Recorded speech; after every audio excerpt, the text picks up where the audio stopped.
To the Chinese, he was the barbarian scourge born from the wastes. To the Europeans, he was a demonic servant, leading a detestable nation of Satan that poured like devils from Tartarus.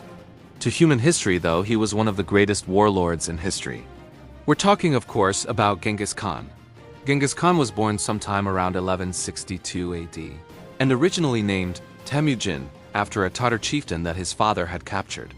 Genghis had been born a member of the Borjigan tribe and was a descendant of the fabled Kabul.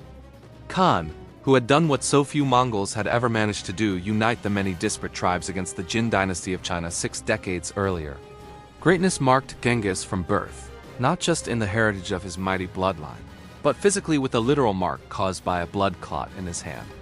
To the superstitious Mongols, this meant that Genghis was destined to become a great leader. Young Genghis, though, would have a hard education and survival ahead of him amidst the various clans that made up Mongol lands. When he was just 9 years old, his father took him to live with the family of his future bride, and on the return trip, his father encountered members of a rival tribe who invited him home with them to share in a conciliatory meal. Believing that the rival tribal members meant to bury the hatchet over past transgressions, Genghis' father agreed and dined with them only to be poisoned. When Genghis learned of his father's death, he immediately returned home to claim his position as clan chief. However, the rest of the clan refused to acknowledge the leadership of a 9-year-old boy, and his family was ostracized, becoming near refugees in their own tribe. Genghis vowed revenge and to never be laughed at again. So, when during a dispute over the spoils of a hunting expedition, he quarreled with his half-brother, Genghis killed him and confirmed his position as the head of his family. The young chieftain was yet a child and had already learned the harsh truths of Mongol life. Power is won by blood spilled, and very often held the same way. At 16 years old, Genghis married the woman he had long ago been promised to, a young girl by the name of Bort. The marriage cemented the alliance between her tribe and his, but soon after the wedding, Genghis' wife was kidnapped by a rival tribe and given to their chieftain as a wife. Genghis, along with his close friend Jamuka and his older protector Togrul, raided the rival tribe's camp and rescued his bride. However, when she gave birth to a son 9 months later, Joki, there were doubts about who the real father was. Though Genghis accepted young Joki as his own, daring any of his rivals to question his judgment. Eventually, Genghis would have 4 sons with Bort, and though during the course of his rule he would take many other wives and have many other children, Bort alone would remain his lifelong companion, and only his male children with her would qualify for succession in the family. Troubles typically precede greatness, though, and at age 20, Genghis was captured in a raid by a tribe that had formerly been his family's allies, the Taikiads. Genghis was enslaved briefly, though his iron will would prove difficult to break, and he was often punished for refusing to submit. With the help of a sympathetic captor who perhaps still held some loyalty to Genghis' family, Genghis was able to escape. His daring escape from captivity fueled Genghis' reputation, and he formed a fighting unit out of his brothers and some of his most trusted clansmen. Believing that his people would never truly become great until they ceased the petty infighting and rivalries between the various clans, Genghis took his small force out into the steppes and began to unite the clans together one by one. His goal was simple. He would destroy all the divisions between his people, through slaughter if he had to, and the Mongols would at last become one people, a mighty nation to rival the powers of China. Young Genghis' small force would swell to an elite fighting force of 20,000 battle-hardened warriors. A brilliant tactical mind combined with savage brutality, Genghis proved an exceptional battlefield commander, and his fighting force met its first true challenge when Genghis turned his army on the Tatars, who had murdered his father so long ago. Easily defeated, Genghis then ordered as punishment that every Tatar male who was taller than the axle pin of a wagon wheel to be killed, ensuring that only children who could be molded to be obedient to the young Khan would be left alive. With one vengeance satisfied, Genghis turned next to the Taikiad, the former family allies who had attempted to enslave him. Relying on an army of expert horsemen, his cavalry easily routed the Taikiad forces. And as revenge, Genghis had every single Taikiad chief boiled alive. A few years later, he would go on to defeat the powerful Naman tribe, who stood between Genghis and his ambitions of a unified Mongolia. Their defeat would give the young Genghis control over central and eastern Mongolia, more territory than any Khan had held in centuries. Genghis was a shrewd battlefield commander who combined expert tactical thinking with ruthless brutality. Yet he was also keenly aware of the value of military intelligence. He employed a huge network of spies which he sent out amongst his enemies to learn the strengths and weaknesses of those he faced. Sometimes his spies also acted as assassins, eliminating important rival military commanders and thus weakening the effectiveness of the fighting forces that opposed him. He was also quick to adopt new technologies from those he defeated, and these would include improved bows which allowed his men to shoot further and more accurately, as well as techniques for quickly relaying messages between his forces. Most famously, Genghis adopted a system of smoke and burning torches to relay long-distance commands. This allowed Genghis to issue commands to his forces even in the midst of battle, making them incredibly mobile and able to respond to an evolving battle, often outmaneuvering an enemy. Genghis's great military success also relied heavily on the individual expertise of his soldiers. Unlike most ancient commanders, Genghis did not accept just anyone into his fighting forces, and ensured that each man who rode into battle with him was an expert rider who could handle and ride a horse without a saddle. His soldiers had to be expert marksmen with the bow, but also able to fight in close quarters with swords and daggers when needed. Typically, the average Mongol carried a bow, arrows, a shield made of wood or leather, and a lasso.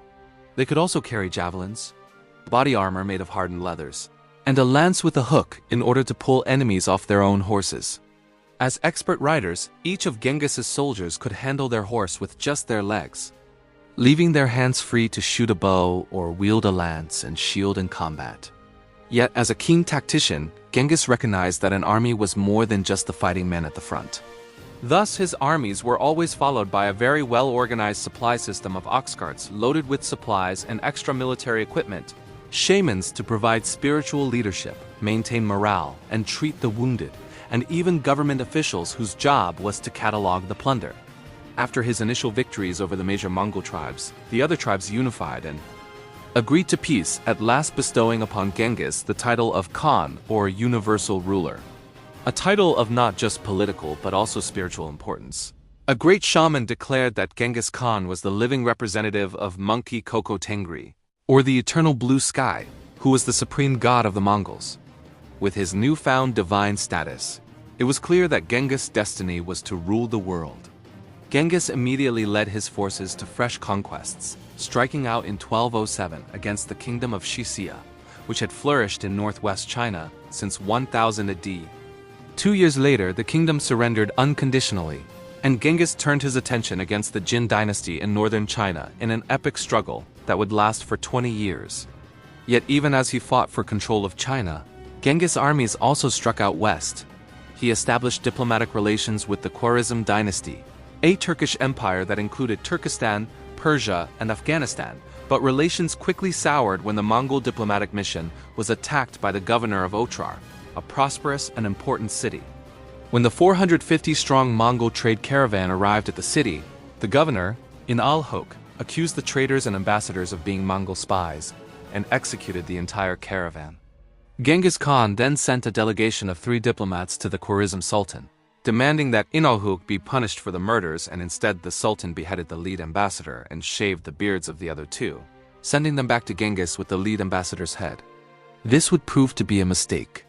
In 1219, Genghis Khan personally led an army of 200,000 Mongols against the Khwarezm dynasty, sweeping through every major city and razing them to the ground. Anybody who wasn't immediately slaughtered was forced to march in front of the army to act as human shields as Genghis laid siege to the next city. Genghis spared no living thing in the empire, killing everything from children to small domestic animals and even livestock. 2 years later, in 1221, the Sultan and his son were captured and killed, ending the Khwarezm dynasty forever. The invasion of the Khwarezm dynasty brought Genghis Khan and his hordes to Eastern Europe and began an age known as the Pax Mongolica. Despite being known as a brutal war leader, Genghis Khan was also a great statesman and valued peace and prosperity as much as conquest. His invasions brought law and order to wide swaths of lands which had for centuries been ruled by brutal warlords. And his prohibition of blood feuds forced a lasting peace and an end to the petty conflicts which saw constant warfare between clans and villages. Genghis' law also forbade adultery, theft, and false witnesses, and reflected the Mongols' great respect for the environment, making it the law for people to treat their natural resources with great respect. Decency was made a part of a soldier's life as much as obedience. And soldiers were taught to pick up anything that the soldier they were following dropped. Unity was preached over traditional selfishness, and Genghis' laws helped weave together the many disparate people under his great empire. A stunningly progressive leader for his time, Genghis also outlawed the tradition of earning promotions in either the military or in government solely due to hereditary or ethnicity, and instead made it law that only merit would be used to judge the worthiness of a man. In Genghis Khan's empire, a non-Mongol had as much chance to rise in the ranks as a Mongol, and efficiency and competence were valued over social status. Genghis Khan's empire also gave tax exemptions to religious organizations, something that would take centuries to be adopted by Western powers. There was also a great degree of religious tolerance, reflecting the long-held Mongol tradition of religion as a personal conviction free from the law and interference. Genghis Khan even established a mail system which would see packages and letters safely delivered from as far as Europe all the way to the coasts of China, a wonder which would not be repeated again for centuries. Genghis Khan would die in 1227 AD, though historians remain unsure as to the exact nature. Of his death, it is suspected it was either from injury or natural causes. Following Mongol tradition, the grave of the greatest war chief in history was ultimately unadorned without any great monument. Instead, the funeral party carried the great Khan's body to a secret place and slew any they encountered to ensure that his grave would never be found. It is rumored that they even diverted a river to run over the grave, and thus ensure that Genghis' resting place would never be disturbed. Under the leadership of his sons, the Mongol horde's power would climax as his forces reached all the way to the gates of Vienna in Austria, when the death of his son Ugade forced the horde's commander to return to Mongolia. Europe was ultimately saved from the great Mongol hordes, though given the incredibly progressive values of Genghis Khan's empire, there's an argument to be made that Europe would have been better served by not being spared from invasion. The great Mongol Empire was ultimately short-lived, but without a doubt ranks among the greatest in history. What do you think world history would have been like if the Mongol Empire had lasted? As long as the Roman Empire? Let us know in the comments.